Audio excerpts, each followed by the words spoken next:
A relação entre educação, cultura e segurança pública é fundamental para o desenvolvimento de uma sociedade mais justa e segura. A educação desempenha um papel crucial na formação de cidadãos conscientes, críticos e engajados, capazes de compreender e respeitar as leis e os direitos dos outros.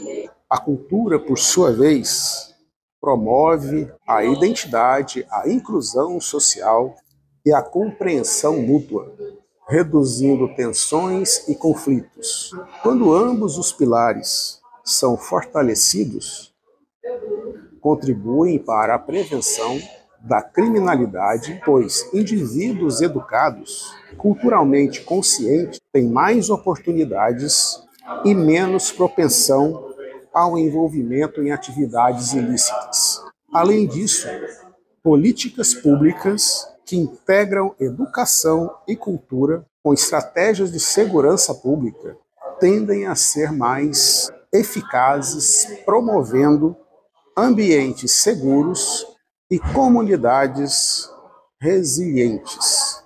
Nesse sentido, dentro do quadro Projetos Culturais, convidei o professor, mestre em Educação, Marcelo de Carvalho, membro do Conselho de Segurança do Distrito Federal, para comentar sobre essa importante relação entre esses três pilares importantes na formação social de um povo.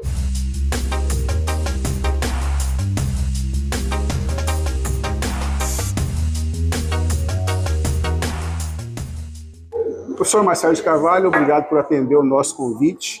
E seu ponto de vista, de que maneira a educação contribui para a formação de cidadãos mais conscientes e engajados, impactando a segurança pública? Boa noite, Orlando. É um prazer a gente poder conversar a respeito desse tema tão interessante, que é a segurança pública, educação e cultura, né? Que são coisas extremamente complexas, né? Num momento como esse, onde a segurança pública está em todo tipo de discussão.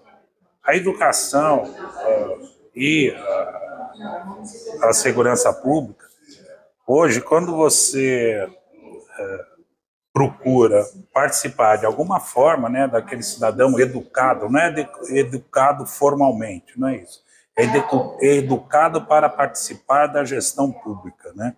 E às vezes, quando a gente vê uma situação dessa, a gente acha tão inusitado, tão participativo, mas na academia isso já é estudado há tempo na administração pública, onde nas tipologias da administração pública já se estuda isso quando a gente está abordando essas categorias, né?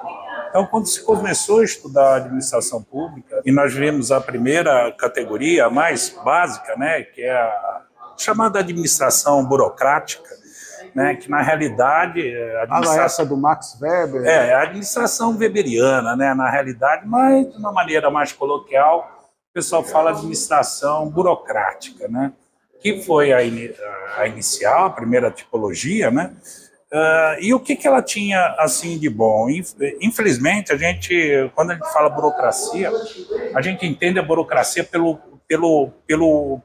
aquilo que ela tem de negativo, né? A burocracia em termos de pelo lado mais pejorativo. Pejorativo, né? A burocracia, a coisa engessada, a coisa, infelizmente, a corrupção, isso, aquilo. Mas tem um lado bom também, né? A questão da burocracia, ela se pauta, tecnicamente, pela eficiência daquele modelo, né, do gestor público. Então, o que é eficiência? Ele procura gastar menos, ou procuraria, né, vamos dizer assim, na administração burocrática, gastar menos, cumprir a norma, né, e busca para isso um cientificismo.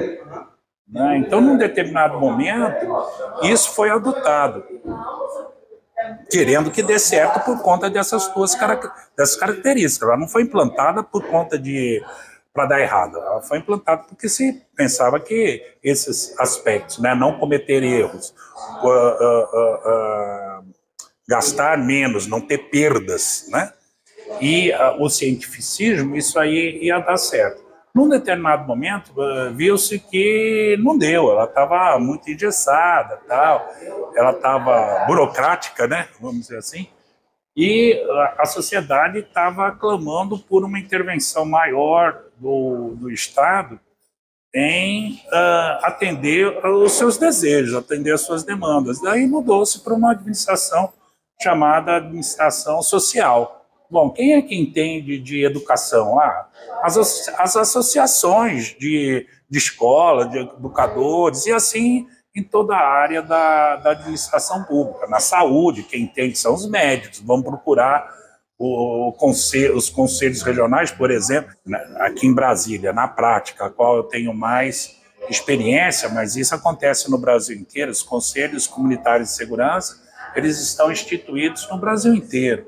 Essa relação, no caso aí, toda essa estrutura aí que vai numa questão meramente burocrática, onde a burocracia, como você falou, é vista mais sob o ponto de vista da disfunção do processo, né, pela população, pelo cidadão de modo geral, mas que na verdade ela tem uma característica de organização, né, de fazer o que deve ser feito, no sentido de, no momento que ela traz esse cunho político ou mesmo gestionário, como você falou, isso propicia um maior engajamento das comunidades nesse aspecto, tanto de educação, quanto da cultura, quanto também da própria sociedade, no sentido de perceber a questão da segurança? Perfeitamente.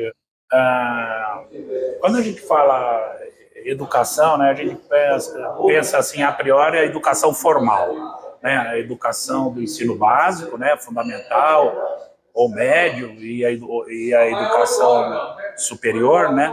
Agora, não é quando a gente fala educação, né, o conhecimento, né, que é a grande massa da educação, é você fomentar conhecimento, né?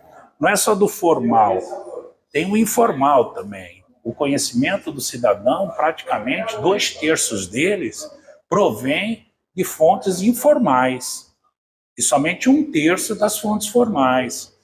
E você vê uma relação, né, nessa questão da educação formal e informal com a cultura? Você acha que, por exemplo, quando se fala em educação informal, a cultura está dentro desse processo, do seu ponto de vista? Pois é, né? Eu acho que a gente tem... eu estava pensando essa questão de cultura hoje, né? Então, existe um entendimento que princípios e valores formam uma determinada cultura. Tá? Você tem princípios, tem valores, e isso daí constitui uma cultura de um segmento, né? Eu até entendo que a cultura, de alguma forma, e vice-versa, né? A cultura, de alguma forma, ela vem reabastecer aqueles princípios e valores, na medida em que aquilo dali é reforçado, tal. Então, além do princípio e valor construir a cultura trata de dar manutenção àquilo dali. Nessa questão da segurança pública e participação, tal, todo esse modelo, não que começou no Japão, mas teve um grande engajamento pelo tipo de cultura que tem o japonês, de sempre não tomar decisões individuais, trazer a decisão para o coletivo, fazer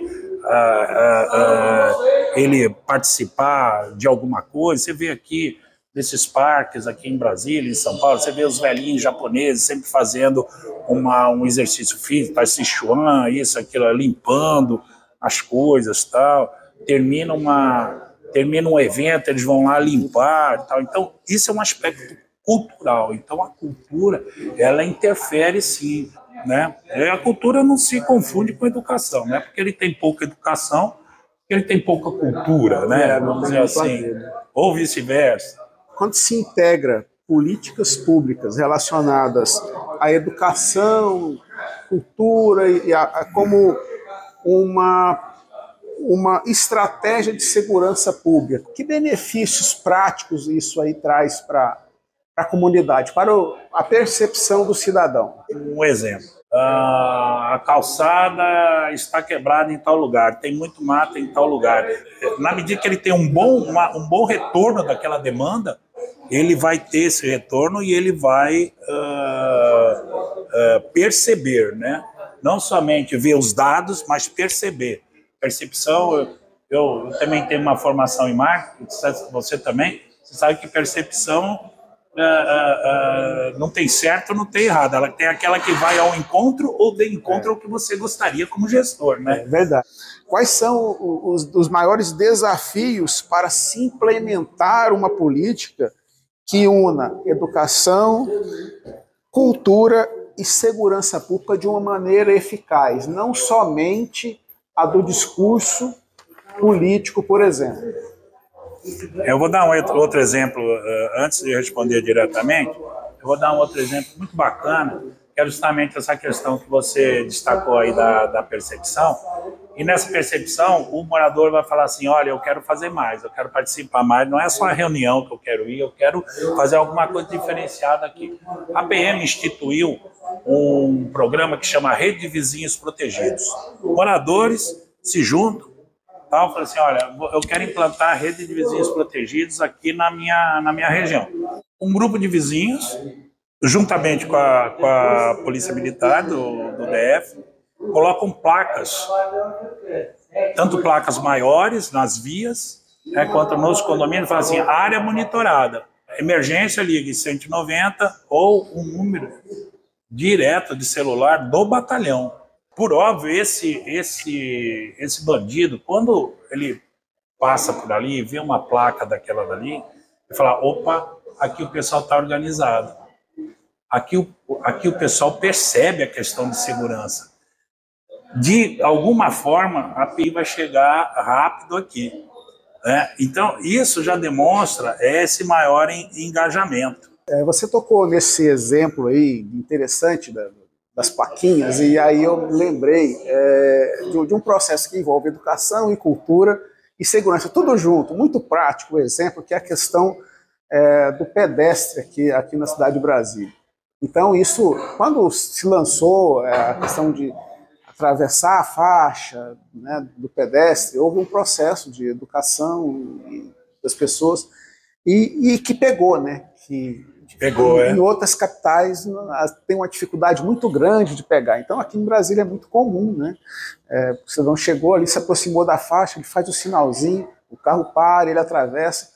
Hoje mesmo eu estava passeando aqui ali pelo Conic ali e um casal foi atravessar a avenida. Veio um carro, ele parou e o motorista levantou a mão para que os outros pudessem vir parar. Põe a seta à esquerda ou liga o pisca-alerta. Então, e um exemplo um exemplo prático mesmo, né, de estratégias políticas que são colocadas em favor de um melhor desenvolvimento. Para encerrar, eu já agradecendo mais uma vez aí a sua participação, sua disponibilidade, que conselhos você daria aí? Você, Marcelo, a gente é amigo já de longa data, trabalhamos juntos, fomos parceiros em várias circunstâncias, na educação, inclusive, e com essa sua experiência na área da segurança, aí, que conselho você daria para a população, de um modo geral, no sentido de ter a percepção, né, de um país, de uma cidade, de um estado com mais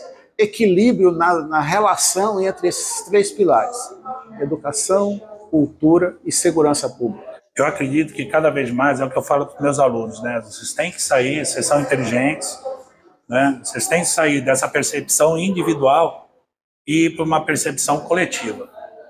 A que nível de coletivo? O nível que você se dispuser a participar. Seja no nível da sua companheira, do seu companheiro, seja aumentando um pouquinho no nível da sua família, com os filhos, seja no nível do seu condomínio, no nível do seu prédio, no nível do seu quarteirão, da sua quadra aqui em Brasília, da sua cidade e do seu país, né? Então, é pensar como coletivo, como um indutor de coletivo, como um representante legítimo de um coletivo, né? Como dizia Aristóteles, né? Sabedoria do conhecimento, da experiência vivida, da temperança em prol do bem do outro. Esse é o sábio, né? Que Aristóteles fala na Ética Nicômacos, ética para seu filho Nicômacos, né?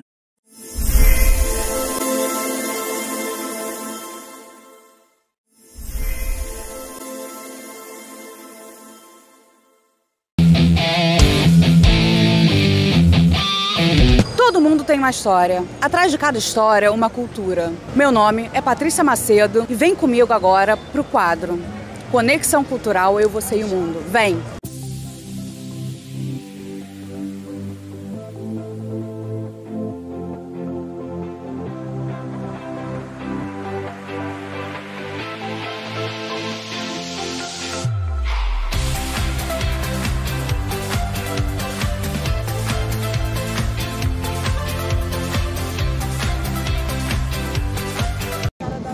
E eu tô aqui hoje na Feira de Antiguidades da Praça 15, no Rio de Janeiro. É uma feira que é muito popular, é cultura popular brasileira na veia. Aqui eu vou mostrar para vocês como se vai do lixo ao luxo.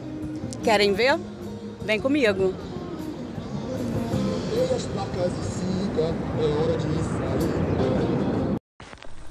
Mas antes, vamos voltar no tempo para conhecer um pouquinho sobre a história da Praça 15 de Novembro.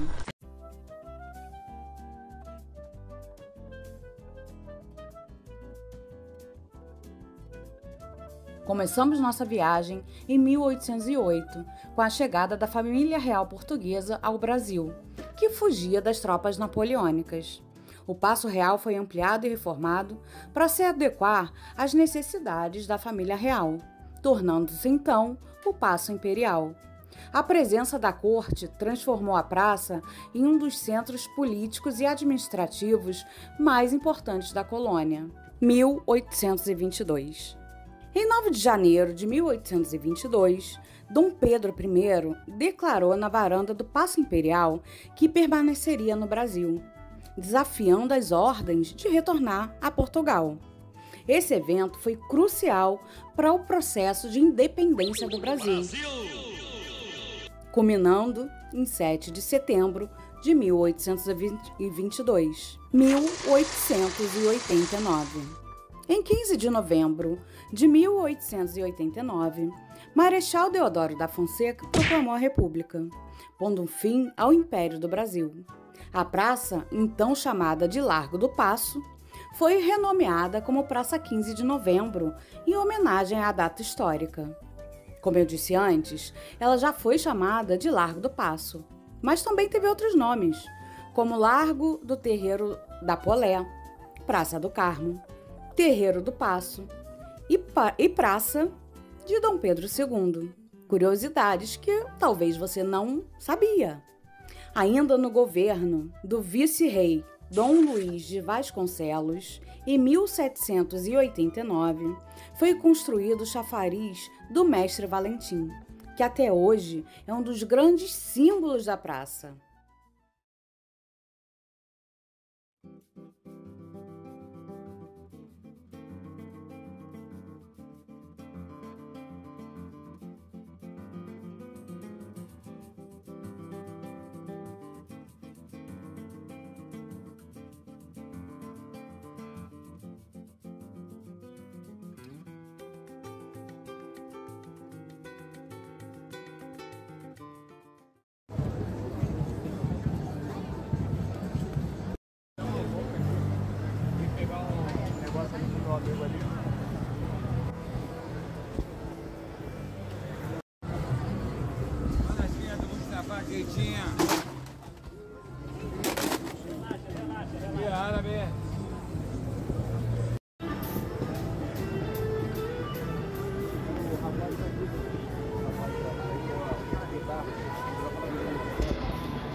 Se mexe, cara!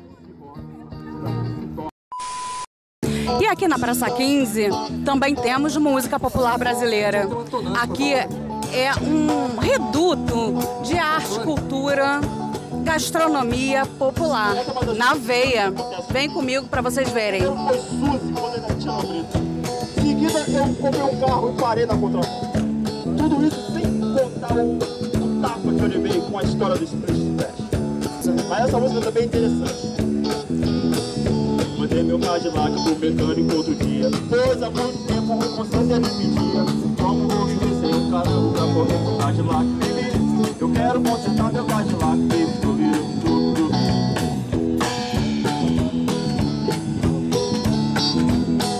com muita paciência o rapaz me ofereceu o carro todo velho. Saí da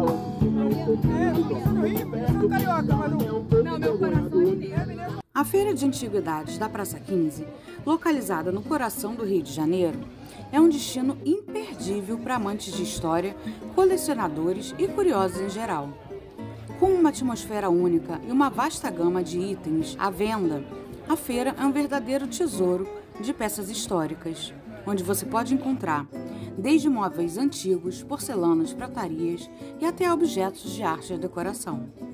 Cada item conta uma história e proporciona uma viagem no tempo. Com uma grande diversidade de produtos, você pode encontrar desde relíquias raras, como moedas e selos antigos, até vinis, câmeras, brinquedos e livros. Há algo para todos os gostos e interesses, atraindo assim uma comunidade diversa de colecionadores, antiquários e entusiastas. Interagir com essas pessoas pode proporcionar novos conhecimentos, dicas valiosas e até mesmo novas amizades. Além das compras, a Praça 15 e seus arredores oferecem diversas atrações culturais, como museus, centros culturais e monumentos históricos, proporcionando um dia completo de lazer e aprendizado. Visitar a Feira de Antiguidades da Praça 15 é uma experiência rica e envolvente, perfeita para quem aprecia história, cultura e beleza de objetos antigos. Não perca a chance de explorar esse tesouro carioca e descobrir peças únicas que podem se tornar verdadeiras joias em sua coleção. Visitar a feira pode ser um descanso para o corpo, para a mente, para a alma. Parar e apreciar a natureza não tem remédio melhor.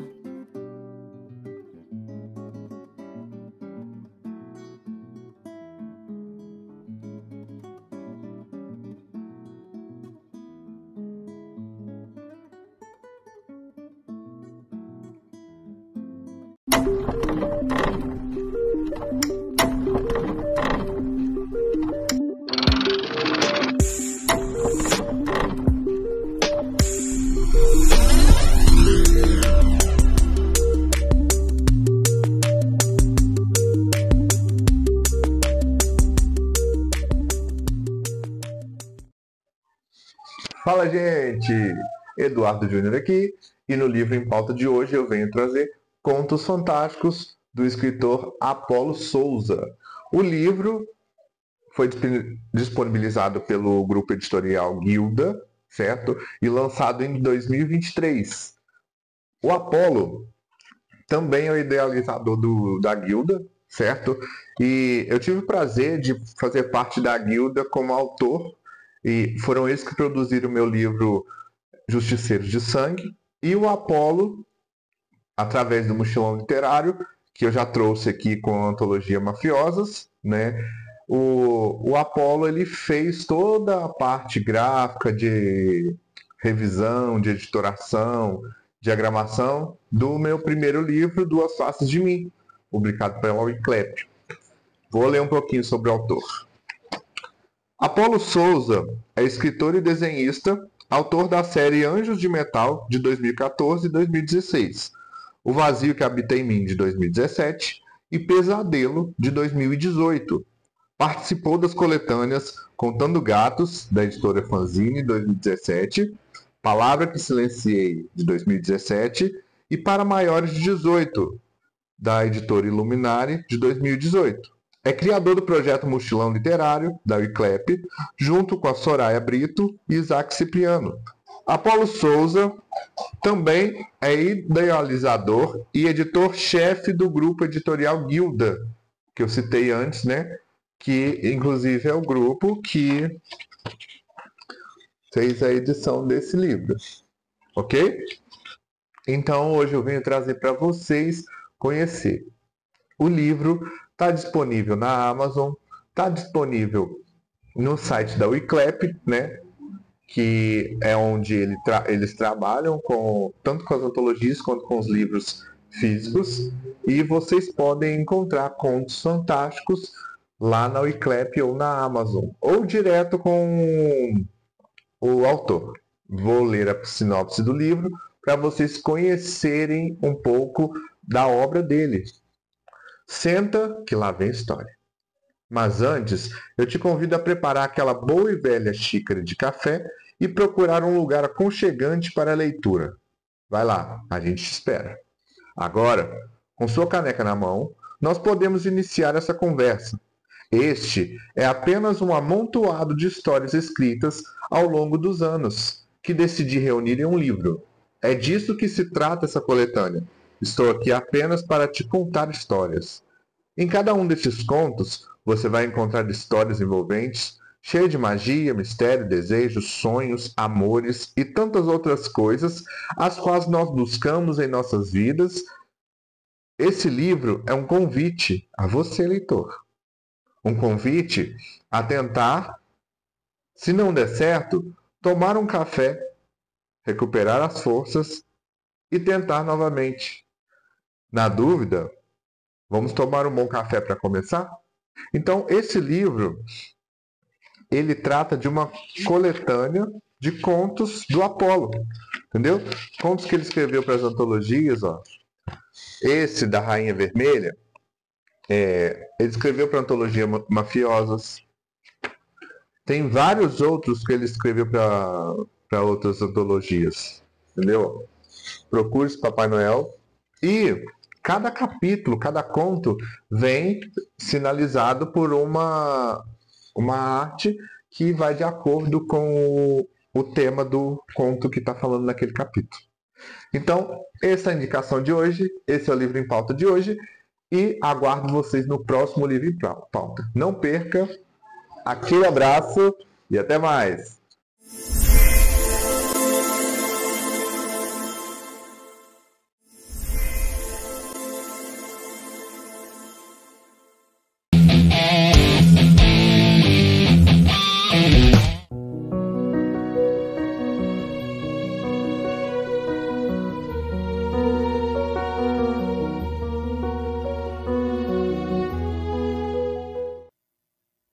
Hoje vamos falar sobre pequenos gestos. Eu sou Edilberto Célio Novo, escritor e diretor da ANE, Associação Nacional de Escritores e Editoras. Os pequenos gestos, muitas vezes, são como estrelas no céu. Podem parecer insignificantes, mas juntos iluminam a escuridão.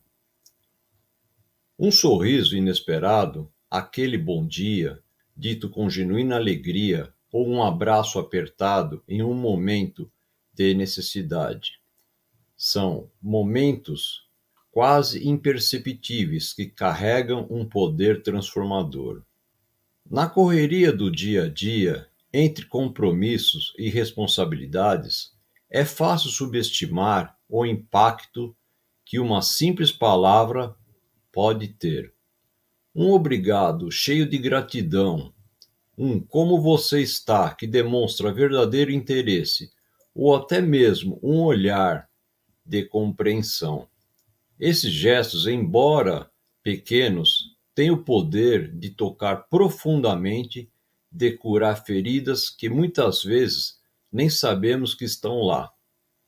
E o que dizer dos gestos de bondade silenciosa?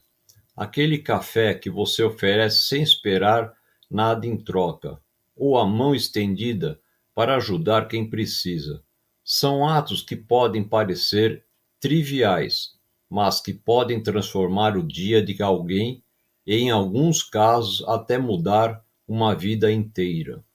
Esses pequenos gestos criam laços invisíveis que nos conectam uns com os outros, nos lembrando de que somos todos humanos, todos interligados por uma rede de empatia e amor.